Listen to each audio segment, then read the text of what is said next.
TSPSC నిర్వహించే group 1 ఎగ్జామినేషన్లో భాగంగా మనం గత క్లాసులో ముఖ్యమైన governor generals Warren Hastings, Cornwallis, Wellesley, William Bentinck, Mark Hastings, Lord Minto వీళ్ళ గురించి చదువుకుంటూ రావడం జరిగింది. ఇప్పుడు ఈ క్లాసులో డల్హౌసీ గురించి చూద్దాం. మనకు వీళ్ళంతా కూడా ఇంపార్టెంటే. సో డల్హౌసీ వెరీ మోస్ట్ ఇంకా ఇంపార్టెంట్. సో భారతదేశంలో పనిచేసినటువంటి ముఖ్యమైన గవర్నర్ జనరల్స్లలో డల్హౌసీ ఒకరు. ఈ డల్హౌసీ 1848 నుంచి 1856 సంవత్సరాల మధ్యకాలంలో గవర్నర్ జనరల్గా పనిచేశాడు. సో ఇతను భారతదేశంలో రైల్వేల పితామహుడు అని పేరుగాంచాడు. డల్హౌసీ అనగానే భారతీయ రైల్వేల పితామహుడు మరియు ఆధునిక భారత పితామహుడు. ఎందుకంటే భారతదేశంలో అతి ప్రాచీన కాలం నుండి ఉన్నటువంటి కొన్ని దురాచారాలను ఇతను రూపమాపగలిగాడు. సో కాబట్టి ఆధునిక భారత పితామహుడు అని పేరుంటుంది. డల్హౌసీకి భారత రైల్వేల పితామహుడు, ఆధునిక భారత పితామహుడు అనే పేరు ఉన్నది. ఇతడు రాజ్య సంక్రమణ సిద్ధాంతము అనే దానిని ప్రవేశపెట్టాడు. ఈ రాజ్య సంక్రమణ సిద్ధాంతానికి మరొక పేరు ఏంటంటే దత్తత స్వీకార పద్ధతి రద్దు అని చెప్తాం. దత్తత స్వీకార పద్ధతి రద్దు చట్టము అంటాం. దీన్ని ఇంగ్లీష్లో డాక్ట్రిన్ ఆఫ్ ల్యాప్స్ అంటాం. డాక్ట్రిన్ ఆఫ్ ల్యాప్స్ అని చెప్పేస్తాం. రాజ్య సంక్రమణ సిద్ధాంతము ద్వారా డల్హౌసీ భారతదేశంలో ఆక్రమించినటువంటి రాజ్యాలు, అందులో ఒకటి సతారా. మొట్టమొదటిసారిగా రాజ్య సంక్రమణ సిద్ధాంతము ద్వారా డల్హౌసీ ఆక్రమించిన మొట్టమొదటి భారతీయ రాజ్యము సతారా. ఈ సతారాను 1848లో ఆక్రమించాడు. సతారా తర్వాత సంబల్పూర్ 1848, శంభల్పూర్ 1849, పంజాబు 1849, భగత్పూర్ 1850 సంవత్సరం, ఝాన్సీ రాజ్యము 1853 సంవత్సరం, నాగపూరు 1854 సంవత్సరం. ఇలా భారతదేశంలో రాజ్య సంక్రమణ సిద్ధాంతం ద్వారా ఈ రాజ్యాలను ఆక్రమించాడు. ఎందుకంటే ఆ రాజ్యాలలో పరిపాలిస్తున్న రాజులకు పుత్ర సంతానం లేదు కాబట్టి నేను దత్తత తెచ్చుకుంటే నేను వాటిని మీకు అంగీకరించనని చెప్పేసి ఆ రాజ్యాలను ఇతను తన రాజ్యంలో కలిపి వేసుకోవడం అనేది జరిగింది. సతారా, సంబల్పూర్, పంజాబ్, భగత్పూర్, ఝాన్సీ, నాగపూర్ మొదలగు రాజ్యాలను ఈ సిద్ధాంతం ద్వారా ఆక్రమించాడు. దుష్ట పరిపాలన అను కారణంతో 1856 సంవత్సరంలో ఔద్ ప్రాంతాన్ని ఆక్రమించాడు. ఔద్ అన్న అయోధ్య అన్న ఒకటే. ఔద్ పరిపాలకుడు అక్కడ పరిపాలన జరుగుతుంటే ఆ దుష్ట పరిపాలన అంటే పరిపాలన సక్రమంగా లేదు అను ఏకైక కారణంతో ఈ అయోధ్యను ఆక్రమించాడు. ఇతడు మన దేశంలో రైల్వేలను ప్రవేశపెట్టాడు. మొట్టమొదటి రైల్వే అనేది భారతదేశంలో మొట్టమొదటి రైల్వే 1853 సంవత్సరంలో ప్రయాణించింది. ఎక్కడి నుంచి ఎక్కడి వరకు ప్రయాణించింది అంటే బొంబాయి నుండి తానాకు మధ్యలో, తానే అంటాము, తానా అంటాం, బాంబే నుండి తానే మధ్యలో 34 కిలోమీటర్ల దూరాన్ని ప్రయాణించింది. భారతదేశంలో మొట్టమొదటి రైలు ఏ స్టేషన్ల మధ్యన? బొంబాయి టు తానేల మధ్యన ప్రయాణించింది. ఆ తర్వాత ఇతడు భారతదేశంలో మొట్టమొదటిసారిగా తంతి తపాలా వ్యవస్థను ప్రవేశపెట్టాడు. దాన్ని మనం టెలిగ్రాఫ్ సిస్టమ్ అంటాం. ఈ టెలిగ్రాఫ్ సిస్టాన్ని 1853 సంవత్సరంలో ప్రవేశపెట్టాడు. మొట్టమొదటి తంతి టెలిగ్రాఫ్ను ఎక్కడి నుంచి ఎక్కడికి వరకు వేశారు అంటే కలకత్తా నుండి ఆగ్రా వరకు మొట్టమొదటి తంతి సౌకర్యాన్ని కల్పించారు. ఆ తర్వాత ఇతడు మొట్టమొదటి తపాలా బిల్లను మన దేశంలో కరాచీ నగరంలో 1852లో విడుదల చేశాడు. మొట్టమొదటిసారిగా తపాలా బిల్లను కరాచీ నగరంలో 1852 సంవత్సరంలో విడుదల చేయడం అనేది జరిగింది.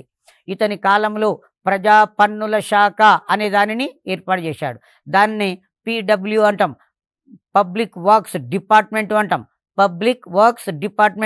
PWD అంటాం.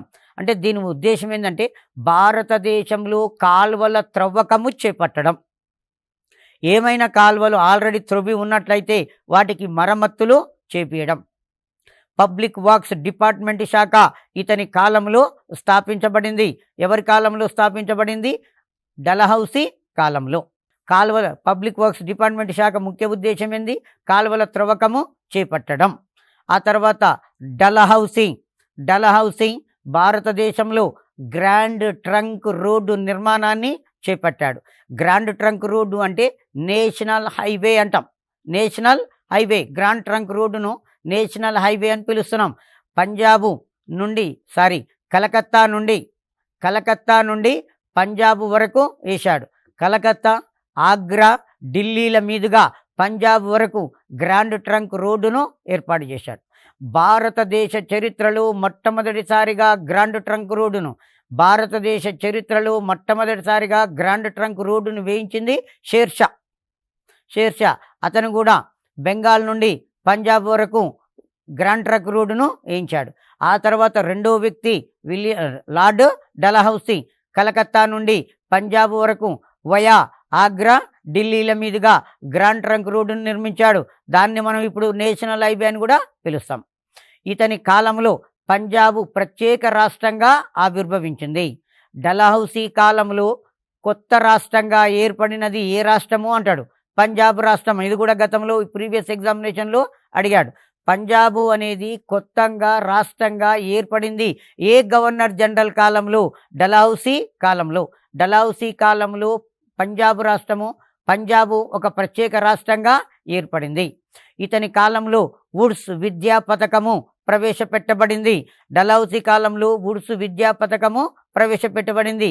ఈ వుడ్స్ విద్యా పథకాన్ని భారతదేశంలో పాశ్చాత్య విద్యా విధానానికి మాగ్నా కార్టా అని పిలుస్తారు.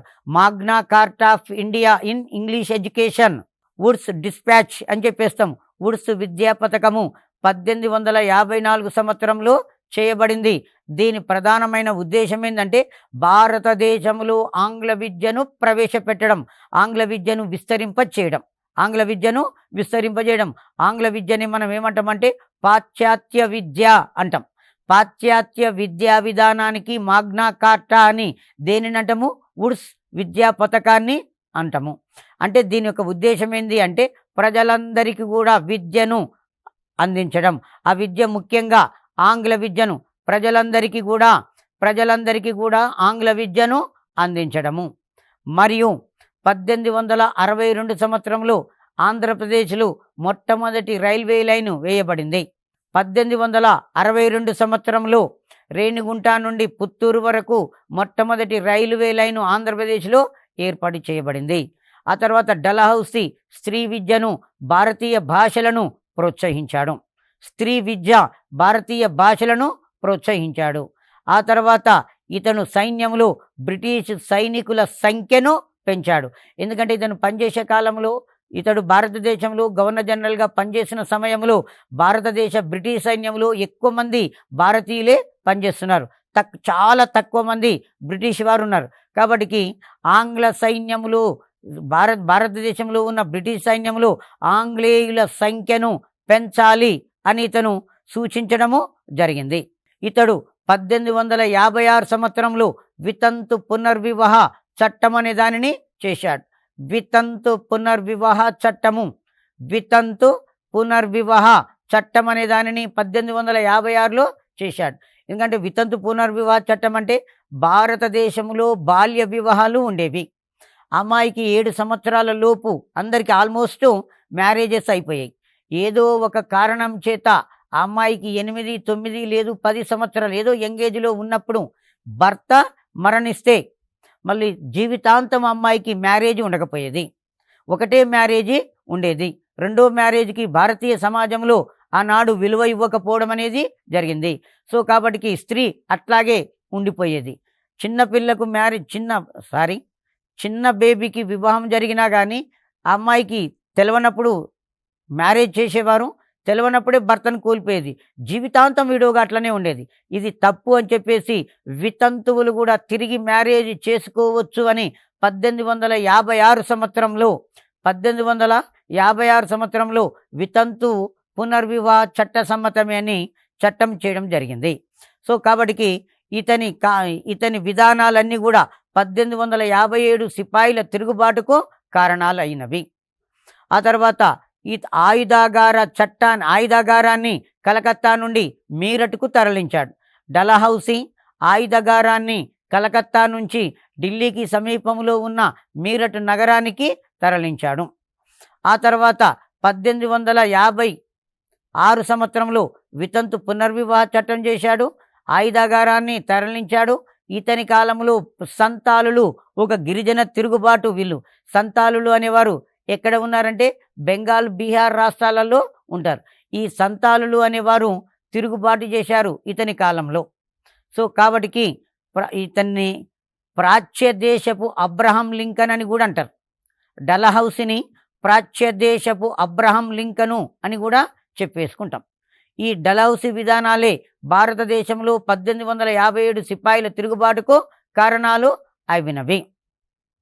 ఒకసారి మనం డలహౌసీని గురించి చూసినట్లయితే డలహౌసీ విధానాలు 1857 సిపాయిల తిరుగుబాటుకు కారణాలు అంటున్నాం.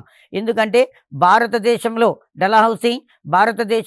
అతి ప్రాచీన కాలం నుంచి ఉన్న చట్టాలన్నింటినీ కూడా రద్దు చేశాడు. ఉదాహరణకు స్త్రీ విద్యను ప్రోత్సహించాడు, భారతీయ భాషలను ప్రోత్సహించాడు, వితంతు పునర్వివాహాలు చట్టం చేశాడు, తర్వాత గ్రాండ్ ట్రంక్ రోడ్ వేయించాడు, తంతి తపాల సౌకర్యాన్ని కల్పించాడు. ఆ తర్వాత వితంతు పునర్వివాహం చట్టసమ్మతమే అని చట్టం చేశాడు.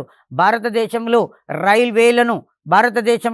మొదటిసారిగా రైల్వేలను ఇతను ప్రవేశపెట్టడం జరిగింది.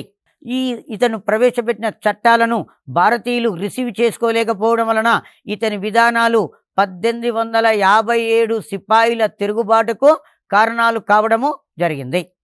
ఆ తర్వాత గవర్నర్ జనరల్స్ పోయి వైస్రాయ్ అవుతారు. అయితే ఇక్కడ మనకు ఈ లార్డ్ డలహౌసీ తర్వాత భారతదేశంలో గవర్నర్గా వచ్చినటువంటి వ్యక్తి లార్డ్ కానింగ్. ఈ lord Canning east India company కాలంలో పనిచేశాడు, బ్రిటిష్ ప్రభుత్వంలో పనిచేశాడు. Very important. East India company ప్రభుత్వంలో పనిచేసిన వ్యక్తి, బ్రిటిష్ ప్రభుత్వంలో పనిచేసిన ఏకైక వ్యక్తి లార్డ్ కానింగ్. లార్డ్ కానింగ్ 1857 నుంచి 1858 వరకు భారత గవర్నర్ జనరల్గా పనిచేశాడు. తర్వాత 1858 నవంబర్ 1వ తారీఖు నుండి 1862 వరకు వైస్రాయ్గా పనిచేశాడు. అంటే చిట్ట చివరి భారత గవర్నర్ జనరల్ మరియు మొట్టమొదటి వైస్రాయ్. ఇతడు మొట్టమొదటి వైస్రాయ్. ఇతని కాలంలో భారతదేశంలో 3 విశ్వవిద్యాలయాలు అనేవి స్థాపించబడినవి. లార్డ్ కానింగ్ కాలంలో భారతదేశంలో 3 విశ్వవిద్యాలయాలు అనేవి స్థాపించబడ్డవి. అందులో ఒకటి కలకత్తాలో, రెండవది బొంబాయిలో, మూడవది మద్రాసులో స్థాపించబడింది. ఇది చాలాసార్లు నెంబర్ ఆఫ్ టైమ్స్ జనరల్ స్టడీస్లలో ప్రధానంగా అడుగుతున్నాడు. ఇక్కడ భారతదేశంలో మొట్టమొదటి విశ్వవిద్యాలయము తక్షశిలా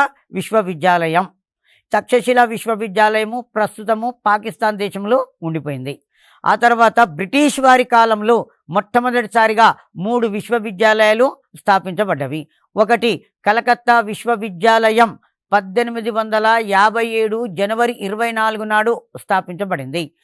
భారతదేశంలో బ్రిటిష్ వారి కాలంలో 3 విశ్వవిద్యాలయాలు స్థాపించబడ్డాయి. అందులో ఫస్ట్ వన్ ఏంటిది? కలకత్తా యూనివర్సిటీ. దీనిని 1857 జనవరి 24వ తారీఖు నాడు.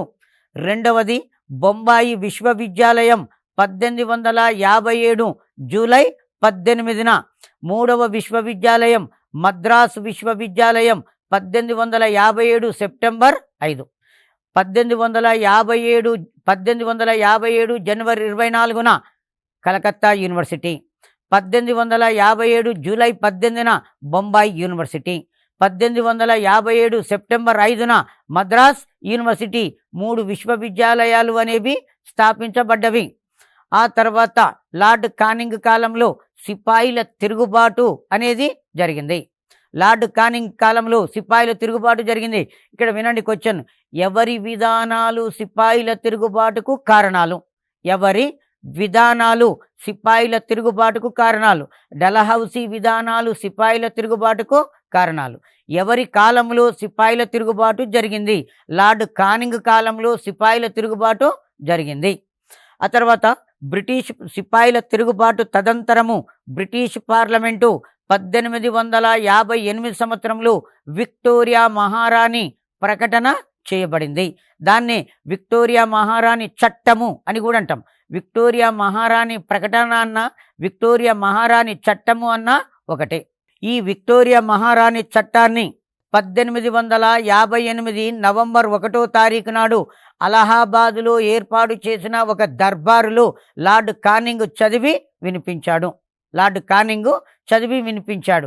దీంతో భారతదేశంలో బ్రిటిష్ వర్తక సంఘం యొక్క పాలన, భారతదేశంలో బ్రిటిష్ వర్తక సంఘం యొక్క పాలన రద్దు చేయబడింది. భారతదేశ పాలన ఇంగ్లాండ్ రాణి లేదా రాజు చేతుల్లోకి వెళ్ళడము జరిగింది. సో ఈ విధంగా ఈ చట్టం వలన భారత గవర్నర్ జనరల్ అనే పదవి రద్దు చేయబడింది. వైస్రాయ్ లేదా రాజప్రతినిధి అంటాం. రాజప్రతినిధి అన్న వైస్రాయి అన్న ఒకటే. రాజప్రతినిధి లేదా వైస్రాయ్ అనే పదవిని కొత్తగా క్రియేట్ చేయడం అనేది జరిగింది. దీని ప్రకారంగా మొట్టమొదటి వైస్రాయ్ లేదా మొట్టమొదటి రాజప్రతినిధి లార్డ్ కానింగు. ఇతని కాలంలో భారతీయ శిక్షా స్మృతి, Indian penal code 1860, civil procedure code 1859, criminal procedure code 1861 చేయబడినవి. మొట్టమొదటిసారిగా ఆదాయ పన్ను చట్టము 1860 సంవత్సరంలో లార్డ్ కానింగ్ కాలంలో చేయడం జరిగింది. ఆ తర్వాత భారత కౌన్సిల్ చట్టం 1861 ఇతని కాలంలో చేయబడింది. ఈ భారత కౌన్సిల్ చట్టము ద్వారా మొట్టమొదటిసారిగా పోర్ట్ఫోలియో విధానము ప్రవేశపెట్టబడింది. పోర్ట్ఫోలియో అంటే మంత్రిత్వ శాఖ అంటాం. భారత కౌన్సిల్ చట్టము 1861 సంవత్సరంలో చేయబడింది. భారత కౌన్సిల్ చట్టము తొలిసారిగా పోర్ట్ఫోలియో విధానాన్ని ప్రవేశపెట్టింది. ఈ చట్టం ద్వారా భారతదేశంలో 3 హైకోర్టులు స్థాపించాలి అని నిర్ణయించడం జరిగింది. అందులో భాగంగానే 3 హైకోర్టులు భారతదేశంలో మొట్టమొదటిసారిగా స్థాపించబడినవి. అందులో ఒకటి కలకత్తా హైకోర్టు 1862 జూలై 2వ తారీఖు నాడు స్థాపించబడింది. భారతదేశంలో బ్రిటిష్ వారి కాలంలో మొట్టమొదటి హైకోర్టు ఎక్కడ స్థాపించబడింది? కలకత్తా హైకోర్టు స్థాపించబడింది 1862 జూలై 2. రెండవది బొంబాయి హైకోర్టు 1862 ఆగస్టు 14వ తారీఖు. ఆ తర్వాత మూడవది మద్రాసు హైకోర్టు 1862 ఆగస్టు 15. ఇక్కడ బ్రిటిష్ వారి కాలంలో భారతదేశంలో 3 హైకోర్టులు స్థాపించబడ్డవి. ఒకటి Calcutta high court 1862 July 2, Bombay high court 1862 August 14, Madras high court 1862 August 15న 3 హైకోర్టులను స్థాపించడం జరిగింది. లార్డ్ కానింగ్ కాలంలో భారతదేశంలో ప్రధానమైన సంఘటన ముఖ్యంగా 1857 సిపాయిల తిరుగుబాటు జరిగింది. భారతదేశంలో విక్టోరియా మహారాణి చట్టాన్ని ఇతను చట్ట ప్రకటన చదివి వినిపించడం జరిగింది. భారతదేశ కంపెనీలో పనిచేసిన తర్వాత బ్రిటిష్ సార్వభౌముని కాలంలో పనిచేసిన ఏకైక వ్యక్తి లార్డ్ కానింగు. లార్డ్ కానింగే భారతదేశంలో 3 విశ్వవిద్యాలయాలు స్థాపించాడు. భారతదేశంలో 3 హైకోర్టులు ఇతని కాలంలోనే స్థాపించబడ్డవి. లార్డ్ కానింగ్ తర్వాత మరో ముఖ్యమైనటువంటి governor general Lord Mayo. Lord మేయోను వైస్రాయ్ అంటాం. లార్డ్ కానింగ్ గవర్నర్ జనరల్గా పనిచేశాడు, వైస్రాయ్గా పనిచేశాడు. లార్డ్ మేయో కూడా Lord Mayo viceroy. Lord Mayo 1869 సంవత్సరం నుంచి 1872 సంవత్సరాల మధ్యకాలంలో లార్డ్ మేయో భారతదేశంలో వైస్రాయ్గా పనిచేశాడు. లార్డ్ మేయో కాలంలో భారతదేశంలో మొట్టమొదటిసారిగా జనాభా లెక్కల సేకరణ 1872లో ప్రారంభమైంది. భారతదేశంలో జనాభా లెక్కల సేకరణ ఈ వైస్రాయ్ కాలంలో ప్రారంభమైంది. లార్డ్ మేయో కాలంలో ప్రారంభమైంది. ఏ సంవత్సరంలో? 1872 సంవత్సరంలో. ఆ తర్వాత ఇతని కాలంలోనే గణాంక సర్వే సంస్థను స్థాపించారు. లార్డ్ మేయో కాలంలో గణాంక సర్వే సంస్థను స్థాపించారు. ఈ గణాంక సర్వే యొక్క ఉద్దేశం ఏంటంటే జనన మరణాల రిజిస్ట్రేషన్, పుట్టడము మరియు మరణించే దానిని రిజిస్ట్రేషన్కు రూపకల్పన చేసింది. తర్వాత భారతదేశంలో అధికారంలో ఉండగా చంపబడిన ఏకైక viceroy Lord Mayo. England parliament అభిశంసనకు గురైన వ్యక్తి వారన్ హేస్టింగ్. భారతదేశంలో వైస్రాయిగా ఉండగా చంపబడిన వ్యక్తి లార్డ్ మేయో. ఎక్కడ చంపారు అంటే అండమాన్ నికోబార్ దీవులో 1872 సంవత్సరంలో అండమాన్ దీవులలో 1872 సంవత్సరంలో అండమాన్ దీవులలో ఇతనిని చంపడం జరిగింది. లార్డ్ మేయో తర్వాత మరో ముఖ్యమైనటువంటి గవర్నర్. లార్డ్ మేయో తర్వాత మరొక ముఖ్యమైనటువంటి గవర్నరు లార్డ్ లిట్టన్. 1876 సంవత్సరం నుంచి 1880 సంవత్సరాల మధ్య కాలంలో 1876 సంవత్సరం నుంచి 1880 సంవత్సరాల మధ్య కాలంలో లార్డ్ లిట్టను వైస్రాయ్గా పనిచేశాడు. ఇతడు ఏం చేశాడు? ప్రాంతీయ భాషా పత్రిక చట్టము అనే దాన్ని తీసుకొచ్చింది.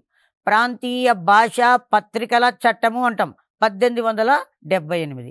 దీని ప్రకారం భారతదేశంలో ప్రాంతీయ భాషలలో వెలువడుతున్న పత్రికలను నిషేధించడం, లేదు వాటి మీద ఆంక్షలు విధించడం. ఎందుకంటే ప్రాంతీయ భాషా పత్రికలు బ్రిటిష్ వారికి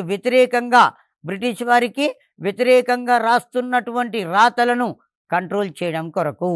సో కాబట్టి దేశీయ భాషా పత్రికల చట్టము అంటాం. భారతదేశంలో ప్రాంతీయ భాషలలో వెలువడుతున్న పత్రికలను నిషేధించడము. ఆ తర్వాత ఇతని కాలంలో ఆయుధాల చట్టము చేయబడింది 1878 సంవత్సరంలో. ఆ తర్వాత ఇతని కాలంలోనే సివిల్ సర్వీసు అర్హత పరీక్ష వయసును తగ్గించడం జరిగింది 21 సంవత్సరాల నుంచి 19 సంవత్సరాలకు. ఇది గతంలో 2-3 సార్లు గ్రూప్ 1 ఎగ్జామినేషన్లో అడిగాడండి. ఏ వైస్రాయ్ కాలంలో భారతదేశంలో సివిల్ సర్వీస్ అర్హత పరీక్ష వయసు 21 సంవత్సరం నుంచి 19 సంవత్సరాలకు తగ్గించారు. 21 సంవత్సరం నుంచి 19 సంవత్సరాలకు తగ్గించారు అంటే మనకు లార్డ్ లిట్టన్ కాలంలో దీన్ని తగ్గించడము జరిగింది. లార్డ్ లిట్టన్ తర్వాత రిప్పను అధికారంలోకి వచ్చాడు. 1880 సంవత్సరం నుంచి 1884 సంవత్సరాల మధ్యకాలంలో లార్డ్ రిప్పను భారతదేశంలో వైస్రాయ్గా పనిచేశాడు. ఇతనిని స్థానిక స్వపరిపాలనా పిత అని అంటారు. స్థానిక స్వపరిపాలనా పితామహుడు, father of the local self government అంటారు. ఎందుకంటే గతంలో లార్డ్ కారన్ వాలిస్ భారతదేశంలో అతి ప్రాచీన కాలం నుంచి వస్తున్నటువంటి గ్రామ పంచాయతీ వ్యవస్థను రద్దు చేశాడు. ఈయన తిరిగి ఈ స్థానిక స్వపరిపాలనకు ప్రాధాన్యతను ఇవ్వడం అనేది జరిగింది. ఆ తర్వాత ఈ రిప్పను ప్రాంతీయ భాషా పత్రికలపై ఉన్నటువంటి నిషేధాన్ని తొలగించాడు. ప్రాంతీయ భాషలో పత్రికలు తమ ఇష్టం ఉన్నట్టుగా వార్తలు రాసుకోవచ్చని ప్రాంతీయ భాషా పత్రికల మీద ఉన్నటువంటి నిషేధాన్ని 1882 సంవత్సరంలో తొలగించాడు. ఆ తర్వాత ఇతని కాలంలో ఐసిఎస్ పరీక్షల వయసు 19 సంవత్సరాల నుంచి తిరిగి 21 సంవత్సరాలకు పెంచడం జరిగింది. రిప్పన్ కాలంలో సివిల్ సర్వీసు అర్హత పరీక్ష వయసును 19 నుంచి 21 సంవత్సరాలకు పెంచారు. తర్వాత రిప్పన్ కాలంలో శాస్త్రీయంగా జనాభా లెక్కల సేకరణ ప్రారంభమైంది. శాస్త్రీయంగా జనాభా లెక్కల సేకరణ 1882 సంవత్సరంలో ప్రారంభమైంది. 1881 సంవత్సరం నుంచి జనాభా లెక్కలు 1881 నుంచి. అయితే ఇతని కాలంలో 1882 సంవత్సరంలో హంటర్ విద్యా కమిటీని ఏర్పాటు చేశారు. ఇతని కాలంలో ఇల్బర్ట్ బిల్లు వివాదం 1883లో జరిగింది. ఇల్బర్ట్ బిల్లు అంటే భారతీయ వ్యక్తులు న్యాయమూర్తులుగా ఉన్నప్పుడు యూరోపియన్ దేశస్థులను విచారించే అధికారం, యూరోపియన్ నేరస్తులను విచారించే అధికారము కల్పించుట. ఇల్బర్ట్ బిల్లు వివాదం ఇతను గవర్నర్ జనరల్గా ఉన్నప్పుడు, రిప్పన్ వైస్రాయ్గా ఉన్నప్పుడు భారతీయ న్యాయమూర్తులకు కూడా యూరోపియన్లను విచారించే అధికారము కల్పించడము జరిగింది భారతీయ న్యాయమూర్తులకు. అది పెద్ద ఘర్షణకు దారి తీయడం అనేది జరిగింది. ఆ తర్వాత మరో ముఖ్యమైనటువంటి governor lord Dufferin. Lord Dufferin 1884 నుంచి 1888 సంవత్సరాల మధ్యకాలంలో పనిచేశాడు. ఇతను బర్మాను పూర్తిగా ఆక్రమించాడు. బర్మా దేశంతో యుద్ధం చేసి బర్మాను పూర్తిగా ఆక్రమించి బ్రిటిష్ సామ్రాజ్యంలో విలీనం చేసుకున్నారు. బర్మాకు 1948లో స్వాతంత్రం ఇచ్చారు. తర్వాత ఇతని కాలంలోనే భారత జాతీయ కాంగ్రెస్ 1885 డిసెంబర్ 28న స్థాపించబడింది. ఏ గవర్నర్ జనరల్ యొక్క అనుమతితో భారత జాతీయ కాంగ్రెస్ స్థాపించబడింది? లార్డ్ డఫ్రిన్ యొక్క అనుమతితో ఏవో వ్యూమ్ భారత జాతీయ కాంగ్రెస్ను 1885 డిసెంబర్ 28న స్థాపించడము జరిగింది. ఈ ముఖ్యమైనటువంటి గవర్నర్ జనరల్స్లో నుంచి తప్పనిసరిగా మీకు ఎగ్జామినేషన్లో క్వశ్చన్స్ అనేవి వస్తాయి. కేర్ఫుల్గా చదవండి. నెక్స్ట్ క్లాస్లో మరికొన్ని అంశాలతోటి కలుద్దాం.